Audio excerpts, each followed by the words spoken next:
దేవుడు అన్నాడు, ఏది ఉత్తమమో నీకు తెలియచేయబడి ఉన్నది, ఏది మంచో ఏది చెడో దేవుని దృష్టిలో ఎలా నడుచుకోవాలో నీకు తెలియజేయబడింది. దేవుడు కోరేది ఏంటంటే న్యాయముగా నడుచుకొనుటయు.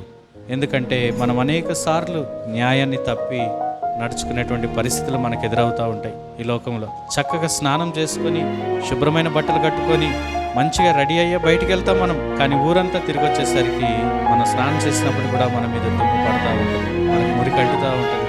మళ్ళా శుభ్రపరచుకోవాలి. ప్రేక్షకులారా, ఈ లోకంలో ఎంత న్యాయముగా ఉందామన్న ఆలోచనలోనో క్రియల్లోనో ఎక్కడో న్యాయము తప్పుతూ ఉన్నట్లయితే దేవుడు అంటున్నాడు, నువ్వు న్యాయంగా నడుచుకోవడమే కదా.